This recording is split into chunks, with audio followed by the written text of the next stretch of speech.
Okay, for this project, I'm going to show you how to add some custom fonts that are typically not available on a Chromebook so that you can customize designs in a Photopea. So I've got Photopea open right here, simple canvas setup, Instagram size, and one text object, and I wrote my name. So you'll see if I click on the character panel right here, I've got a whole bunch of fonts that I can choose from. Let me get rid of this really quickly. I have a whole bunch of fonts that I can choose from that come built in. But if you want to have a font that does not come with the software built in, you have to simply go find a font. So Dafont.com is a website that has a whole bunch of cool looking fonts that you can use. So this free zone one is sort of this like vintagey hand lettering all caps one. So what you're going to do is you're going to download the file, and I'm going to save it to my downloads folder right here on my Chromebook. I'll hit save. You'll see that if you use the files application, it's going to come in as a .zip file. So the way to unzip a file on a Chromebook, it's a little bit weird. You're going to double click on it. You're going to see it's going to mount as if it's like a USB drive right in here.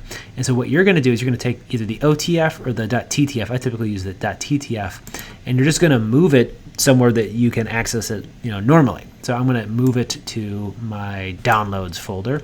So you'll see that I've got the .zip, but then I have the .ttf. The .ttf is the font file itself.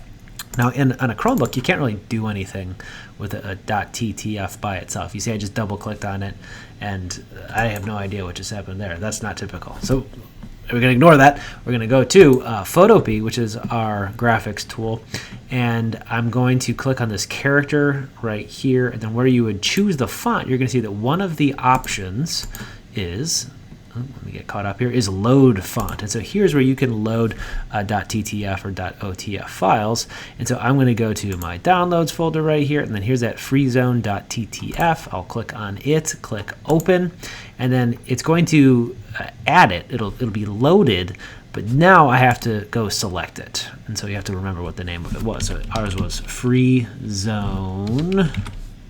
Here it is.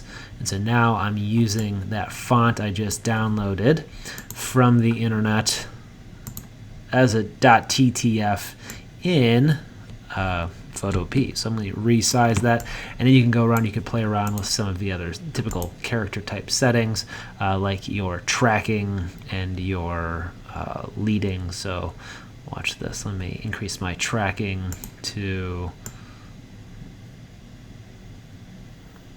46% or so. Just give it a little bit more room to breathe. Okay, so have fun. That's how you can add fonts to a Chromebook.